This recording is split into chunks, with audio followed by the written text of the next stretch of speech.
Hello everyone. आज के इस सेशन में हम बात करने वाले हैं मानव श्वसन तंत्र के बारे में। आखिर इसकी संरचना कैसी है, कैसे ये कार्य करता है, पूरी प्रक्रिया कैसी होती है और हम इसे याद कैसे रख सकते हैं। हम आज के इस सेशन में उन सभी बिंदुओं पर चर्चा करेंगे जो अक्सर एग्जाम में पूछे जाते हैं और हम कम समय में उसे कैसे याद रख सकते हैं। तो सबसे पहले हम बेसिक इंट्रोडक्शन की बात करें तो समझो, मानव श्वसन तंत्र में अक्सर बच्चे पढ़ते हैं कि मानव श्वसन तंत्र में हम पढ़ते हैं फेफड़ों के बारे में। किसके बारे में पढ़ते हैं? हम फेफड़ों के बारे में अक्सर पढ़ते हैं कि फेफड़े से ही श्वसन होता है। लेकिन ये बात जो है पूरी तरह सत्य नहीं है। जो फेफड़े होते हैं ये श्वसन में सहायक होते हैं, ये पूरी तरह श्वसन नहीं करते। तो इनका काम क्या होता है, बेसिकली हम वही देखने वाले हैं। तो पहला काम होता है जो फेफड़ों का, इनका पहला काम होता है ऑक्सीजन को अंदर लेना और कार्बन डाइऑक्साइड को बाहर निकालना। तो हम कह सकते हैं जो फेफड़े हैं ये एक प्रक्रिया हमारे पास में ऊर्जा उत्पादन की, उसमें सहयोग करते हैं। क्या करते हैं? ये सहयोग करते हैं। और हम बोल सकते हैं ये तंत्र है जिसमें हम क्या करते हैं, गैस एक्सचेंज, जो हमारे पास गैस होती हैं उनके विनिमय को हम पढ़ते हैं। तो जो हमारे पास फेफड़े होते हैं इनका अहम रोल होता है गैस एक्सचेंज में, कि जो हमारे पास गैस विनिमय हो रहा है वो कैसे होगा। ठीक है, अब कैसे होगा वो तो हम आगे पढ़ेंगे, लेकिन ये बात आपको क्लियर रखना है कि फेफड़े केवल सहायक तंत्र हैं जो क्या करते हैं, कार्बन डाइऑक्साइड को बाहर निकालते हैं और ऑक्सीजन को अंदर लेते हैं। लेकिन अगर हम रेस्पिरेशन की बात करते हैं कि रेस्पिरेशन आखिर प्रक्रिया होती कहाँ पे है, तो आप बोलना हमारे पास जो सेल होती हैं, कोशिकाएँ होती हैं, उनके अंदर रेस्पिरेशन प्रक्रिया होती है। और जो फेफड़े होते हैं ये केवल सहयोग करते हैं गैस एक्सचेंज में। ठीक है, एक पॉइंट यहीं से आपके पास में क्वेश्चन पूछ सकता है। दूसरी बात हम करते हैं कि हमारे पास आखिर जो श्वसन तंत्र हम पढ़ने वाले हैं, रेस्पिरेटरी सिस्टम, इसमें किस किस ऑर्गन की बात आती है और कैसे काम करते हैं। तो बेसिकली आपको यहाँ पे 3-4 चीज़ें इंपॉर्टेंट है वो देखनी होंगी, उसके बाद में हम आगे बात करेंगे। सबसे पहले आपको दिखेगा नासा कैविटी या फिर नसल कैविटी बोलते हैं। देखो, कैविटी का मतलब होता है खाली जगह, तो हमें एक खाली जगह देखी मुँह के यहाँ पास में, इसे हम बोलते हैं नासा कैविटी। अब यहाँ पे हमारे पास लैरिंक्स दिखता है। ठीक है, ओके। अब यहाँ पे ट्रैकिया दिखेगा आपको, ये जो आप देख रहे हो भाग, इसे हम बोलते हैं ट्रैकिया। ट्रैकिया के जस्ट यहाँ पे जो 2 ब्रांच हो गई हैं इसे हम बोलते हैं ब्रोंकाई। क्या बोलते हैं? 2 ब्रांच हो गई, इसे बोलते हैं ब्रोंकाई। और आगे जो ब्रोंकाई है ये भी कई ब्रांचों में टूट जाता है, इसे हम बोलते हैं ब्रोंकाइलिस। और यहाँ पे आप छोटी छोटी आगे, ये भी आगे छोटी छोटी डिब्बी में टूट के छोटी छोटी आपको यहाँ पे बोल सकते हैं बलून जैसी संरचना देखिए, इन्हें हम कूपिका या फिर एल्वियोली कहते हैं। ठीक है, और सबसे इंपॉर्टेंट संरचना आप देख रहे हो यहाँ पे हमारे पास है ईसोफेगस, जो जस्ट हमारे पास लैरिंक्स के पास पाए जाते हैं ईसोफेगस। इसका काम होता है, हमारे पास 2 प्रकार की नली होती हैं। एक हमारे पास होता है फूड पाइप होता है, एक हमारे पास में एक फूड पाइप होता है, और ये जो अभी आप देख रहे हो ये हमारे पास में ट्रैकिया है, इसे हम बोल सकते हैं श्वास नली बोल सकते हैं। ठीक है, अब इन दोनों में क्या होता है, अब आपको एक चीज़ तो पता होगी, ये हमारे पास मुँह है और ये हमारे पास नाक है, तो सांस भी यहीं से जा रही है, एक ही रास्ता अपना रही है, और मुँह भी एक ही रास्ता अपना रहा है। तो कब खाना किस पाइप में जाएगा और सांस किस पाइप में जाएगी, इसे कंट्रोल करने का काम करता है हमारे पास में ईसोफेगस। तो आपसे पूछ सकता है ईसोफेगस का काम क्या होता है, तो ये कंट्रोल करता है कि खाना फूड पाइप में जाएगा और जो श्वास है, एयर है, वो एयर पाइप में जाएगी। ठीक है, अब इसे कंट्रोल करने के लिए कुछ नहीं होता है। ऐसे मान कर चलो कि हमारे पास एक पाइप ये रहा, ये हमारे पास में ये पाइप जो है, ये पाइप हमारे पास में, ऐसे मान कर चलो ये हमारे पास श्वास का पाइप है, एयर पाइप है, और ये जो आगे पाइप देख रहे हो ये हमारे पास में जिसका पाइप है फूड पाइप है। और यहाँ पे हमारे पास में ये हमारे पास ईसोफेगस ये लगा हुआ हमारे पास में मसल से। अब क्या होगा, जैसे ही खाना जाएगा तो ये जो हमारे पास एयर पाइप है इसको ये ब्लॉक कर देगा, तो खाना हमारे पास कहाँ जाएगा, ये फूड पाइप में चला जाएगा। ठीक है, और जैसे सांस जाएगी तो एयर पाइप को ये खोल देगा, तो सांस इसके अंदर चली जाएगी। कुछ इस प्रकार ये काम करता है। ओके, अब हम मेन बात आते हैं कि हमारे पास जो रेस्पिरेटरी सिस्टम है इसमें कौन कौन से मुख्य अंग होते हैं। तो एक एक करके हम जानते हैं। सबसे पहले हम जानते हैं नॉस्ट्रिल के बारे में, जिसे हम बोलते हैं नासा छिद्र। इसका काम हो, जैसे हमारे पास नाक जो होती है इसमें 2 छिद्र होते हैं। इनका काम क्या होता है, जो वायु है उसे क्या करते हैं, जो भी हमारे पास में वायु है उसको अंदर लेने का काम करता है नासा छिद्र। फिर हम देखते हैं हमारे पास में नासा कैविटी होती है, फिर नासल कैविटी बोलते हैं। इसका काम क्या होता है, तो इसका काम होता है वायु को गर्म करना, थोड़ा नम और धूल रहित बनाना। धूल रहित बनाने का मतलब होता है हमारे पास यहाँ पर श्लेष्मा पाया जाता है, श्लेष्मा हमारे पास ग्लैंड पाई जाती हैं, वहाँ पर श्लेष्मा निकलता है, तो जो भी धूल में कण वगैरह होते बड़े बड़े उनको ये रोकने का काम करता है। फिर हमारे पास आता है तीसरा इंपॉर्टेंट होता है, इसे हम बोलते हैं फेरिंग्स। ये जस्ट आप यहाँ पे देख रहे हो ना, यहाँ पे हमारे पास मुँह से आई नली, यहाँ से यहाँ पे जो आप जोड़ रहे हो, हम बोल सकते हैं जो फेरिंग्स का काम होता है वायु को लैरिंग्स तक पहुँचाने का होता है। ठीक है, वायु तक कहाँ पहुँचाता है, फेरिंग्स का काम होता है वायु को लैरिंग्स तक पहुँचाने का। अब जो लैरिंग्स होता है तो इसका काम होता है, सबसे पहले इसका काम होता है जो आवाज़, जैसे हम आपको बोल रहे हैं तो ये किसके कारण बोल पा रहे हैं हम, लैरिंग्स के कारण। और दूसरा काम होता है वायु को ट्रैकिया तक ले जाने का। ठीक है, आगे हम देखते हैं ट्रैकिया। ठीक है, कैसे देखते हैं हम, ट्रैकिया देखते हैं। ओके, इसका काम होता है हमारे पास में फेफड़ों तक वायु को पहुंचाने की एक नली होती है, यहाँ से लेके यहाँ तक क्या होती है, फेफड़ों तक पहुंचाने की एक नली होती है।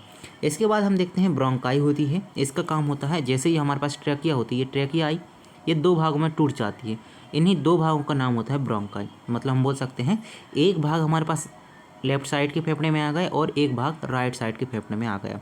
कौन ले जाता है, ये ब्रोंकाई। अब जो ब्रोंकाई आई थी ना, ये भी आगे जाके कई ब्रांचों में टूट जाती है। इसकी कई ब्रांचों को हम नाम देते हैं ब्रोंकाइलिसिस।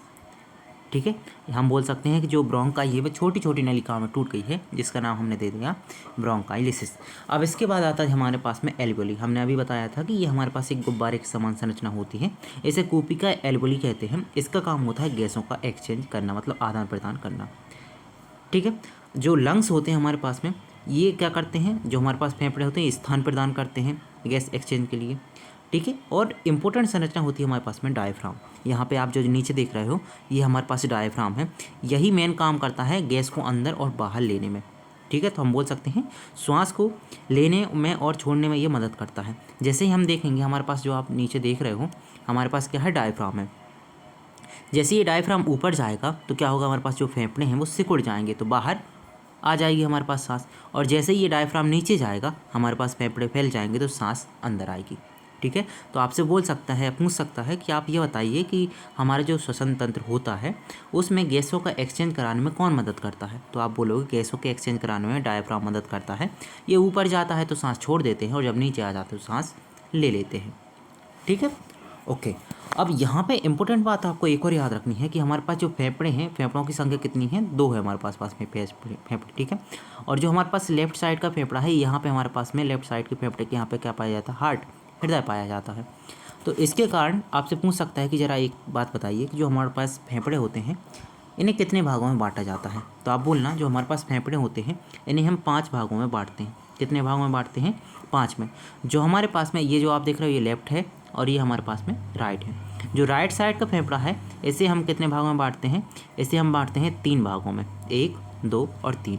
और जो हमारे पास लेफ्ट साइड का है इसे हम बांटते हैं केवल 2 भागों में, क्योंकि यहाँ पे छोटा होता है ये। तो आपसे पूछ सकता है कौन सी साइड का फेफड़ा छोटा होता है, तो आप बोलना लेफ्ट साइड का जो फेफड़ा होता है वो थोड़ा छोटा होता है। क्यों, क्योंकि यहाँ पे हार्ट उपस्थित होता है, और इसके भाग भी हम केवल 2 पढ़ते हैं, 1 और 2। और जबकि राइट साइड में हम पढ़ते हैं 1, 2 और 3।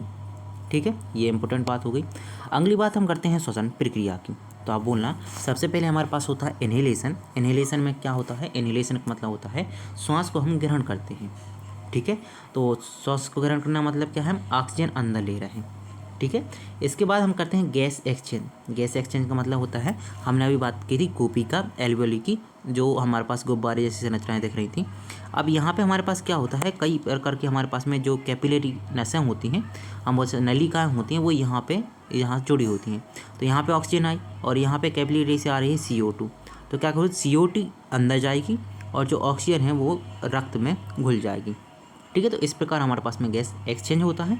जब गैस एक्सचेंज हो जाता है तो इसके बाद हमारे पास एक्सहेलेशन होता है। हम श्वास को छोड़ देते हैं तो कार्बन डाइऑक्साइड हम बाहर निकाल देते हैं और ऑक्सीजन को अंदर हमने पहले इनहेलेशन के द्वारा ले लिया था। अगर हम यहाँ पे एक और इम्पोर्टेंट बात करें तो याद रखना कि लगभग हमारे पास में 21% ऑक्सीजन है, 78% हमारे पास में क्या है, नाइट्रोजन है, और 0.003% या फिर 0.3% हमारे पास में कार्बन डाइऑक्साइड है वायु में। तो इन्हेलेशन के समय पे जब हम इन्हेलेशन करते हैं तो हम कुछ इस प्रकार से वायु के कंपोनेंट को लेते हैं, 21, 78 और 06। लेकिन जब हम क्या करते हैं, जब उसको हम छोड़ते हैं सांस को, तो हम क्या करते हैं, जो ऑक्सीजन है उसके 4% को, मतलब 4% को हम अंदर ग्रहण कर लेते हैं। तो हम बोल सकते हैं कि जब हम छोड़ते हैं, एक्सहेलेशन करते हैं, तो हम ऑक्सीजन को बाहर निकालते हैं, 17% ऑक्सीजन को बाहर निकालते हैं। नाइट्रोजन को जितने परसेंट लिया था उतने परसेंट को निकाल देंगे, लेकिन जो हमारे पास कार्बन डाइऑक्साइड है उसको 4% बढ़ाकर निकालेंगे।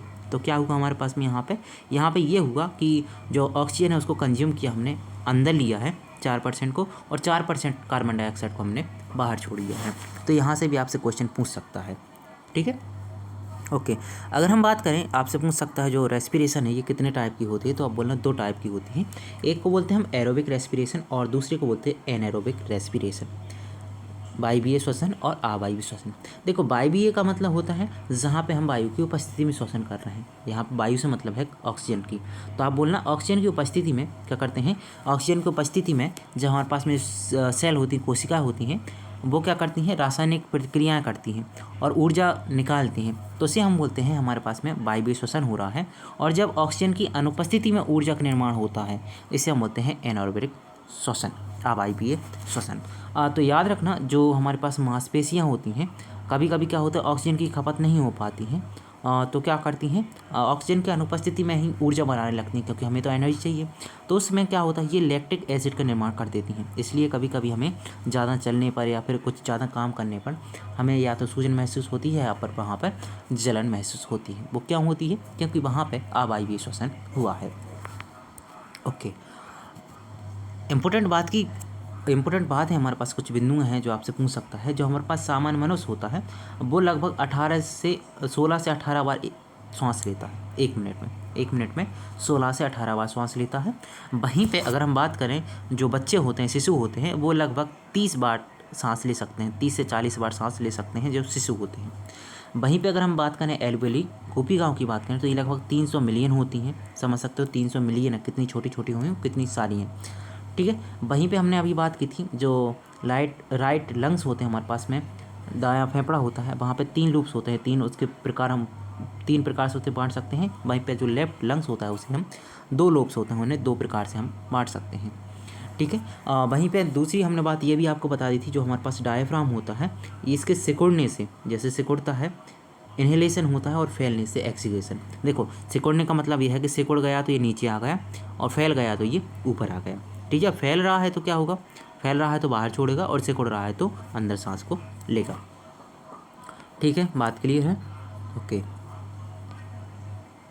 याद करने की ट्रिक की बात करें तो आप कैसे याद कर सकते हो कौन सी प्रक्रिया कब हो रही, तो याद रखना, ना नाले पे लोग, ट्रेन बीच बाजार आने लगे दिन भर, है ना। या फिर आप ऊपर वाली इंग्लिश ट्रिक भी याद कर सकते हो।